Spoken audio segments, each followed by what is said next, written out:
नमस्कार। आज हम क्षितिज बुक से तीसरा पार्ट शुरू करने जा रहे हैं। बच्चों, आपको पता है बाज़ार में इतनी सारी चीज़ें आ गई हैं, इतना डिज़ाइन की वस्तुएं आ गई हैं कि आपकी सारी समस्याएं उनसे हल हो सकती हैं। अलग अलग प्रकार के परिधान, अलग अलग प्रकार के परफ्यूम, अलग अलग टूथपेस्ट, अलग अलग साबुन। साबुन ऐसी कि आपको थोड़े ही दिन में गोरा बना दे, परफ्यूम ऐसे कि दूर से ही सबको पता चल जाए कि आप आ रहे हो, टूथपेस्ट ऐसी कि सेकंड में मुंह की दुर्गंध दूर कर दे, और वस्त्र ऐसे कि आपको देखते ही कोई आपको अच्छे कलाकार, अच्छे नायक नायिका से कम नहीं समझे। तो क्या आप उन्हें सब खरीदना नहीं चाहोगे? क्या आप उनके लिए बाजार नहीं जाओगे? अरे बच्चों, बहुत कुछ चीज़ें ऐसी हैं जो आपको रातों रात स्टार बना सकती हैं। ज़रूर आप इसके पीछे पागल हो जाओगे। जी हाँ, आज इससे ही रिलेटेड, इनसे ही संबंधित हम चर्चा करने जा रहे हैं। और वो क्या है? उपभोक्तावाद, जो कि हमारी संस्कृति को दिन रात खराब किए जा रहा है और हमारी संस्कृति इसका शिकार होते जा रही है। आज हम श्यामा चरण दुबे जी द्वारा रचित ये निबंध हम पढ़ने जा रहे हैं, उपभोक्तावाद की संस्कृति। तो सबसे पहले श्यामा चरण दुबे जी का थोड़ा सा परिचय जान लें। इनका जन्म 1922 में मध्य प्रदेश में हुआ। ये नागपुर विश्वविद्यालय से इन्होंने पीएचडी की और ये भारत के अग्रणी समाज वैज्ञानिक रहे हैं। इनका देहांत 1996 में हुआ। इनके लेखों की विशेषता क्या है कि वे जटिल विचारों को भी तार्किक विश्लेषण के साथ सहज भाषा में प्रस्तुत करते हैं। मतलब कोई भी जटिल समस्या को लॉजिकल वे में समझाते हैं कि इसके पीछे कारण क्या है। आज का जो पाठ है उपभोक्तावाद की संस्कृति, ये पाठ से ये एक निबंध है, बाजार की गिरफ्त में आ रहे समाज की वास्तविकता को प्रस्तुत करता है। लेखक का मानना है कि हम विज्ञापन की चमक दमक के कारण वस्तु के पीछे भाग रहे हैं। हमारी निगाह गुणवत्ता पर बिल्कुल भी नहीं है। हम ये नहीं सोचते कि ये वस्तु हमारे काम की है कि नहीं है, बस उसके पीछे भागे जा रहे हैं क्योंकि हम चकाचौंध में पागल होते जा रहे हैं। हम बाजार की चमक दमक को, उसकी वास्तविकता को समझ नहीं पा रहे हैं, बस उस चकाचौंध में अंधे हुए जा रहे हैं और उसकी गुणवत्ता की परख नहीं कर पा रहे हैं। हम संपन्न और अभिजात वर्ग द्वारा प्रदर्शन पूर्ण जीवन शैली अपनाई जा रही है। जो अच्छे धनिक लोग होते हैं वो एकदम चकाचौंध की लाइफ जीते हैं और उन्हीं को हम ललचाई नज़रों से, निगाहों से देखते रहते हैं और उनको हम फॉलो करने की कोशिश करते हैं, जो कि ये सब आर्थिक विषमता की खाई को और चौड़ा किए हुए है। मतलब गरीब और गरीब बनता जा रहा है क्योंकि गरीब के पास पैसा नहीं है, लेकिन उसको वही लाइफ जीनी है जो कि एक धनवान इंसान जी रहा है और इसके पीछे वह पैसों को बर्बाद कर रहा है। इसके लिए वह जो अपनी आवश्यक वस्तुओं की पूर्ति नहीं करके उन वस्तुओं को खरीदता है जो उसके लिए ज़रूरी नहीं है।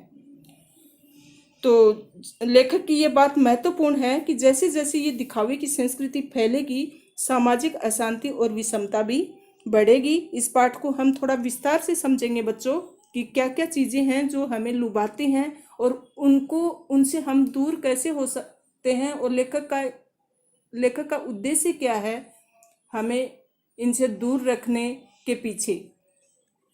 चलिए शुरुआत करते हैं। उपभोक्तावाद की संस्कृति। धीरे धीरे सब कुछ बदल रहा है। ये नई जीवन शैली अपना वर्चस्व स्थापित कर रही है। उसके साथ आ रहा है एक नया जीवन दर्शन, उपभोक्तावाद का दर्शन। उत्पादन बढ़ाने पर जोर है चारों ओर। यह उत्पादन आपके लिए, आपके भोग के लिए है, आपके सुख के लिए है। सुख की व्याख्या बदल गई है। उपभोग भोग ही सुख है। मतलब आजकल सुख की सही परिभाषा क्या है वो बदल गई है। सुख क्या होता है? जिससे संतुष्टि मिले, लेकिन आजकल के इंसान को संतुष्टि नहीं मिलती है। एक वस्तु की पूर्ति हो जाती है तो दूसरी वस्तु के लिए वो दौड़ पड़ते हैं, दिखावे की जिंदगी जीना पसंद करते हैं। तो भोग की जो वस्तु है, भोग करना ही उनके लिए सुख है। तो सुख की व्याख्या बदल गई है। एक सूक्ष्म बदलाव आया है नई स्थिति में। उत्पाद तो आपके लिए है, पर आप ये भूल जाते हैं कि जाने अनजाने आज के माहौल में आपका चरित्र भी बदल रहा है। आप उत्पाद को समर्पित होते जा रहे हैं। तो उस उत्पाद के पीछे, जो उत्पाद मतलब जो बनाई हुई वस्तु हैं, जो भी मार्केट में उपलब्ध है, उनके पीछे आप पूरी तरह समर्पित हो चुके हो। तो इस तरह से आपकी जीवनचर्या ही बदल चुकी है, आपके विचारधारा भी उसके पीछे बदल चुकी है। विलासिता की सामग्रियों से बाजार भरा पड़ा है, जो आपको लुभाने की जी तोड़ कोशिश कर रहा है। बाजार में नई नई वस्तुएं जो आपको दिन रात लुभाई जा रही हैं और आप उसके पीछे भागे जा रहे हो। विलासिता की सामग्री मतलब जो आपको सुख दे, आपकी मतलब जीने का तरीका है उसको और अच्छा बना दे। तो ऐसी वस्तुओं से बाजार भरा पड़ा है और आप उसके पीछे भागे जा रहे हो, अंधे हुए जा रहे हो। दैनिक जीवन में काम आने वाली वस्तुओं को ही लीजिए। टूथपेस्ट चाहिए, ये दांतों को मोती जैसा चमकीला बनाता है, ये मुंह की दुर्गंध हटाता है, ये मसूड़ों को मजबूत करता है और ये पूर्ण सुरक्षा देता है। ये सब करके जो 3-4 अलग अलग करते हैं, किसी पेस्ट का मैजिक फार्मूला है। कोई बबूल या नीम के गुणों से भरपूर है, तो कोई ऋषि मुनियों द्वारा स्वीकृत है, तथा कोई वनस्पति और खनिज तत्वों के मिश्रण से बना है। चाहे जो चुन लीजिए, आपके लिए सब कुछ उपलब्ध है। आपको जिस प्रकार का चाहे वैसा आप टूथपेस्ट यूज कर सकते हैं। और यदि टूथपेस्ट अच्छा लिया तो ब्रश भी अच्छा लेना चाहिए। आकार, रंग, बनावट, पहुंच और सफाई की क्षमता में अलग अलग, एक से बढ़कर एक। मुंह की दुर्गंध को से बचने के लिए माउथ वॉश भी चाहिए। पहले तो टूथपेस्ट अच्छा खरीदो, अच्छी क्वालिटी वाला, जो मुंह की दुर्गंध दूर हटा दे। फिर उसके लिए अच्छी क्वालिटी वाला ब्रश भी लो। फिर आपने सब कुछ ले लिया तो एक माउथ वॉश भी चाहिए। तो इस तरह से आपकी वस्तुओं की सूची बढ़ती जाती है, जबकि ज़रूरत नहीं है ये सब लेने की। एक टूथपेस्ट ले लो, एक ब्रश ले लो, क्या ज़रूरत है आपको इतनी सारी चीज़ों के पीछे भागने की। लेकिन नहीं भाई, हमें तो विलासिता की ज़िंदगी जो जीनी है, हम तो उपभोक्तावाद के शिकार हो चुके हैं। तो ये सब करते करते फिर सूची और लंबी हो जाती है और इन चीज़ों का बिल इतना बड़ा हो जाएगा, क्योंकि आप तो शायद बहुविज्ञापित कीमती ब्रांड खरीदना ही पसंद करेंगे। सौंदर्य प्रसाधनों की भीड़ तो चमत्कृत कर देने वाली है। हर माह उसमें नए नए उत्पाद जुड़ते रहते हैं। तो सुंदरता बढ़ाने वाली चीज़ों की तो छोड़ ही दीजिए, उसमें नई नई क्रीम, नए नए साबुन, ऐसे साबुन कि आपको थोड़े ही दिन में गोरा बना दें। एक में ही हल्की खुशबू है तो दूसरे में तेज है। एक दिन भर आपके शरीर को तरोताजा रखता है तो दूसरा पसीना रोकता है, तीसरा जम से आपकी रक्षा करता है। ये लीजिए सिने स्टार्स के सौंदर्य का रहस्य। उन्होंने ये साबुन प्रयोग की, इसके लिए वो इतने फेमस हो गए, उनकी फिल्म इतनी कमाकर दिखाई। तो ये सब हमें लुभाती हैं, ये सब बातें, ये विज्ञापन हमें सच्चाई से दूर रखते हैं। सच्चाई का अर्थ समझना चाहते हैं, ये लीजिए। शरीर को पवित्र रखना चाहते हैं, ये लीजिए शुद्ध गंगाजल से बनी साबुन। चमड़ी को नरम रखने के लिए ये लीजिए। महंगी है पर आपके सौंदर्य में निखार ला देगी। सम्राट महिलाओं की ड्रेसिंग टेबल पर 30-30 हजार की सौंदर्य सामग्री होती है। पेरिस से परफ्यूम मंगाइए, इतना ही और खर्च हो जाएगा। ये प्रतिष्ठा चिन्ह है, समाज में आपकी हैसियत जताते हैं। पुरुष भी इस दौड़ में पीछे नहीं हैं। पहले उनका काम साबुन और तेल से चल जाता था, लेकिन आजकल आफ्टर शेव क्रीम आ गई है। अब तो इस सूची में दर्जन 2 दर्जन चीजें और जुड़ गई हैं। मतलब पहले जरूरत की चीजों का इस्तेमाल हम करते थे, अब धीरे धीरे देखते देखते सारी, जैसे जैसे हम वस्तुओं को देखते हैं वैसे वैसे हमारी सूची लंबी होती जाती है। हम वो सारी वस्तुएं खरीदने की कोशिश करते हैं। छोड़िए इस सामग्री को, परिधान की दुनिया में आइए। परिधान मतलब वस्त्रों की दुनिया में अलग अलग नए नए डिजाइन के कपड़े आ गए हैं। जगह जगह बुटीक खुल गए हैं, नए नए डिजाइन के परिधान बाजार में आ गए हैं। ये ट्रेंडी हैं और महंगे भी। पिछले वर्ष फैशन, इस वर्ष शर्म की बात है। घड़ी पहले समय दिखाती थी, उससे यदि यहाँ काम लेना हो तो 400-500 में मिल जाएगी। और हैसियत दिखानी है तो भैया 50-60 हजार से लेकर लाख 1.5 लाख तक तो आपको खर्च करने पड़ेंगे। तो पहले तो समय दिखाती थी, घड़ी का काम सिर्फ समय दिखाना होता था। और आजकल घड़ी पहनने वालों की हैसियत पता चलती है कि उसकी हैसियत क्या है। अगर उसने महंगी ब्रांडेड घड़ी पहनी है तो आप कहोगे कि बंदा अच्छे घर से है। तो आजकल घड़ी अ, हैसियत दिखाती है इंसान की। कोई बात नहीं, यदि आप उसे ठीक तरह चला भी नहीं सके, म्यूजिक सिस्टम भी ऐसे आ गए हैं कि आप उनको ठीक तरह चला भी नहीं सकते तो भी ठीक है, आपके घर में रखा है ना, आपकी हैसियत दिखा रहा है, बस बस खरीद लीजिएगा, आपकी हैसियत पता चलती है लोगों को। कंप्यूटर काम के लिए तो खरीदे ही जाते हैं, महज दिखावे के लिए उन्हें खरीदने वालों की संख्या भी कम नहीं है। कंप्यूटर पे काम आए या नहीं आए, लेकिन आपके घर में कंप्यूटर रखा होना चाहिए, क्योंकि आपको दिखावा करना है, आपको दिखाना है कि आपके घर में कंप्यूटर भी है, अच्छा टीवी भी है, आपके घर में अच्छी ब्रांडेड घड़ी भी है। तो ये सारी चीज़ें आप दिखावे के लिए करते हो, आप उसका प्रयोग भी नहीं करते होंगे, लेकिन फिर भी दिखावा करते हो। खाने के लिए 5 सितारा होटल में ही जाना आपको ज़रूरी है, वहाँ तो अब विवाह भी होने लगे हैं। बीमार पड़ने पर 5 सितारा अस्पतालों में जाइए, क्योंकि आप गवर्नमेंट हॉस्पिटल में जाना पसंद नहीं करेंगे, क्योंकि लोग ये कहेंगे आपके बारे में, अरे उसका इलाज गवर्नमेंट हॉस्पिटल में चल रहा है। जबकि अगर आप प्राइवेट हॉस्पिटल में एडमिट हो जाते हैं तो लोग कहेंगे अच्छे हॉस्पिटल में उसको एडमिट करवाया है। तो ये सब आपको दिखाना ज़रूरी है ना, इसके लिए आप तो पागल ही होते जा रहे हैं। सुख सुविधाओं और अच्छे इलाज के अतिरिक्त ये अनुभव काफी समय तक चर्चा का विषय भी रहेगा। पढ़ाई के लिए 5 सितारा पब्लिक स्कूल है, शीघ्र ही शायद कॉलेज और यूनिवर्सिटी भी बन जाए। भारत में तो ये स्थिति अभी नहीं आई, पर अमेरिका और यूरोप के कुछ देशों में आप मरने से पहले ही अपने अंतिम संस्कार और अनंत विश्राम का प्रबंध भी कर सकते हैं। आप अपनी मनपसंद कब्र भी बना सकते हैं, उसको वहाँ पे म्यूजिक सिस्टम या फिर अच्छे फ्लावर बागवानी ऐसा कुछ करा सकते हैं। तो अमेरिका और यूरोप में तो आप और ज़्यादा ये सिस्टम देख सकते हैं और वहाँ की संस्कृति को आप फॉलो कर सकते हैं। आपकी कब्र के आसपास सदा हरी घास होगी, मनचाहे फूल होंगे, चाहे तो वहाँ फव्वारे होंगे, मन ध्वनि में निरंतर संगीत भी होगा। तो ये सब आप अमेरिका और यूरोप में ऐसा दिखावा देख सकते हो। ये भी संभव हो सकता है अमेरिका में आज जो हो रहा है कल वह भारत में भी आ सकता है। प्रतिष्ठा में अनेक रूप होते हैं, चाहे वे हास्यास्पद ही क्यों न हो। तो आप अपनी प्रतिष्ठा दिखाने के लिए, चाहे लोग आपके ऊपर हंसे ही क्यों क्यों न हो, लेकिन फिर भी आप दिखाएंगे। ये है एक छोटी सी झलक उपभोक्तावादी समाज की। ये विशिष्ट जन का समाज है, पर सामान्य जन भी इसे ललचाई नज़रों से, निगाहों से देखते हैं। तो ये मतलब बड़े जो लोग होते हैं उनका समाज है, ये हमारे लिए नहीं है, हम सामान्य लोगों के लिए नहीं है, लेकिन हम सामान्य लोग भी वैसा बनना चाहते हैं, और यही है उपभोक्तावाद। एक विज्ञापन की भाषा में यही है, राइट चॉइस बेबी। और विज्ञापन ऐसा दिखाएंगे कि आपके लिए तो यही राइट चॉइस है, आपको तो ऐसा ही लेना चाहिए। आप जाओगे कहीं ब्यूटी पार्लर में, आपको ऐसे पागल बना देंगे, बोलेंगे कि हाँ आपके बालों की क्वालिटी ऐसी है ना, आप ये मत लीजिए, ये आपके बालों को और नुकसान पहुंचा देगा, आपको ये बालों के लिए ये सही रहेगा, आप ये वाला ब्रांड लीजिए।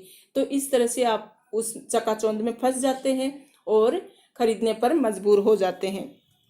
देखो यहाँ पर विज्ञापन ऐसा दिखाया गया है कि मोती जैसे दांत, पूर्णतया सुरक्षित, हाँ गुणों से भरपूर। आज इस तरह के विज्ञापन आप रोजमर्रा में टीवी पर देखते होंगे। अब विषय के गंभीर पक्ष की ओर आए। ये तो लेखक ने यहाँ तक तो ये बताया कि ये समाज में ऐसी ऐसी घटनाएं हमारे साथ हो रही हैं, जो कि हम उसको आंख बंद करके देख रहे हैं और फॉलो भी कर रहे हैं। लेकिन इसका गंभीर पक्ष क्या है, हमें समझना क्या चाहिए। उपभोक्ता संस्कृति का विकास भारत में क्यों हो रहा है। सामंती संस्कृति के तत्व भारत में पहले भी रहे हैं। सामंती मतलब दूसरे लोगों ने हमारे ऊपर जो शासन किया, उस समय भी ये लक्षण तब भी थे। उपभोक्तावाद इस संस्कृति से जुड़ा रहा है। आज सामंत बदल गए हैं, सामंती संस्कृति का मुहावरा बदल गया है। हम सांस्कृतिक अस्मिता की बात कितनी ही करें, परंपराओं का अवमूल्यन हुआ है, आस्थाओं का क्षरण मतलब विनाश हुआ, नाश हुआ है। कड़वा सच तो यह है कि हम बौद्धिक दास्ता स्वीकार कर रहे हैं। बौद्धिक दास्ता क्या, कि हम दूसरे लोगों को बुद्धिमान मानते हैं, वो अगर चकाचौंध की लाइफ जी रहे हैं तो हम समझते हैं कि वो बहुत समझदार लोग हैं, और हम उनको ही फॉलो करने की कोशिश करते हैं, तो हम उनके गुलाम होने की कोशिश कर रहे हैं, मतलब उनके जैसा बनने की हम कोशिश करते हैं। हमें लगता है कि बस सबसे ज़्यादा इंटेलिजेंट वही है, हमें भी वैसा ही बनना चाहिए। तो ये होती है बौद्धिक दासता। पश्चिम के सांस्कृतिक उपनिवेश बन रहे हैं। तो सांस्कृतिक उपनिवेश क्या होते हैं? उपनिवेश समझ लो पहले। उपनिवेश क्या होता है कि जो विजित देश हैं, जिन्होंने विजित देश को अपने अधिकार में ले लिया, और वह जो विजित देश हैं वह उसकी ही सारी संस्कृति अपनाएगा, उसका ही समाज को फॉलो करेगा। और सांस्कृतिक उपनिवेश का मतलब है कि जो उस देश में संस्कृति अपनाई जा रही है वो अपने जीते हुए देश पर भी लाद देगा, और मजबूरन हमें वो संस्कृति को अपनाना पड़ेगा। जैसे ब्रिटेन ने भारतीयों पर आधिपत्य किया, अधिकार किया सॉरी। तो हमने मतलब ब्रिटेन की जो संस्कृति थी उसको अपनाना शुरू कर दिया। ये होती है सांस्कृतिक उपनिवेशवाद। तो वहाँ की जो संस्कृति है, इसलिए तो बोलते हैं कि आज हम पाश्चात्य संस्कृति और सभ्यता के शिकार होते जा रहे हैं। तो जो हमारे ऊपर दूसरे देशों ने अधिकार किया और हमने भी उनकी संस्कृति अपना ली, तो ये होती है सांस्कृतिक उपनिवेश।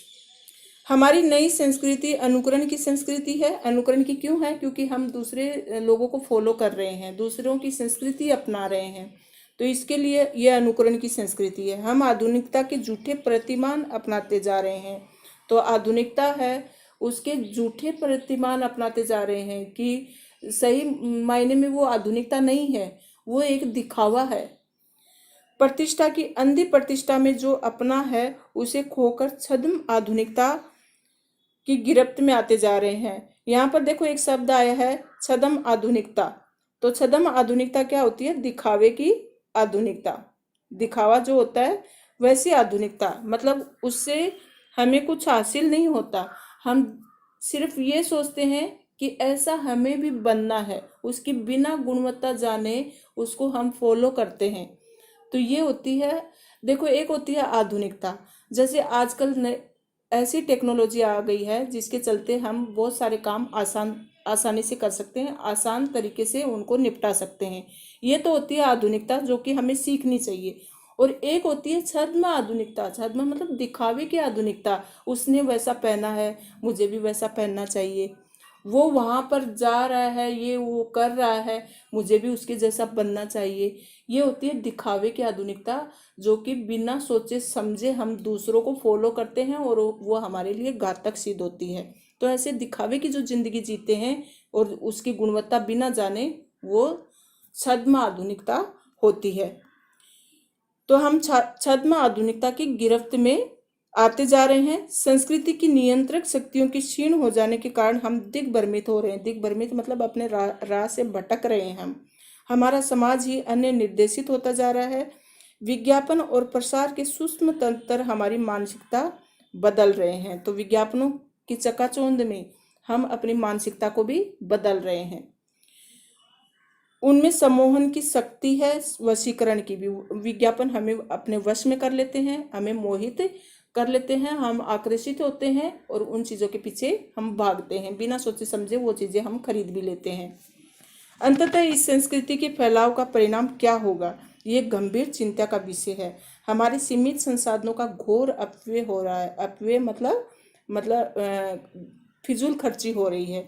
जीवन की गुणवत्ता आलू की चिप्स से नहीं सुधरती, न बहुविज्ञापित शीतल पेय से। तो हम कोल्ड ड्रिंक और आलू की चिप्स जो खाते हैं उससे वो गुणवत्ता नहीं आने वाली है। ये तो एक सिर्फ दिखावा है जो दूसरे लोगों को हम फॉलो कर रहे हैं बस। पिज्ज़ा और बर्गर कितने ही आधुनिक हो, वे कूड़ा खाद्य हैं। समाज के वर्गों की दूरी बढ़ रही है, सामाजिक सरोकारों में कमी आ रही है। जीवन स्तर का ये बढ़ता अंतर आक्रोश और अशांति को जन्म दे रहा है। आक्रोश तो होगा ना। आज हम दूसरे बच्चे अगर पिज्ज़ा और बर्गर खा रहे हैं और अपने बच्चे मांग करें और हम उनको नहीं दिला पाएं, तो बच्चों के मन में कहीं ना कहीं आक्रोश आता है। तो ये इस तरह से ये दिखावे की जिंदगी में हमारी जिंदगी खराब होती जा रही है। हम लक्ष्य भ्रम से भी पीड़ित हैं। विकास के विराट उद्देश्य से पीछे हट रहे हैं। हम झूठी तुष्टि के तात्कालिक लक्ष्यों का पीछा कर रहे हैं। मर्यादाएं टूट रही हैं। नैतिक मानदंड ढीले पड़ रहे हैं। व्यक्ति केंद्रिकता बढ़ती जा रही है। स्वार्थ परमार्थ पर हावी हो रहा है। तो परमार्थ क्या होता है? दूसरों की भलाई करना। लेकिन दूसरों की भलाई की बजाय हमारे ऊपर स्वार्थ हावी हो रहा है। गांधी जी ने कहा था कि हम स्वस्थ सांस्कृतिक प्रभावों के लिए अपने दरवाजे खिड़की खुले रखें, अपनी बुनियाद पर कायम रहें। जो हमारा बेसिक है उसको हम कभी ना छोड़ें। अपनी मूल जो संस्कृति है उसको हमेशा कायम रखना चाहिए। उपभोक्ता संस्कृति हमारी सामाजिक नींव को हिला रही है। जो हम दिखावे की जिंदगी जी रहे हैं और उपभोग के शिकार हो रहे हैं, भोग को ही सुख मान रहे हैं, वो हमारी सामाजिक नींव को हिला रही है। ये एक बड़ा खतरा है, भविष्य के लिए एक बड़ी चुनौती है।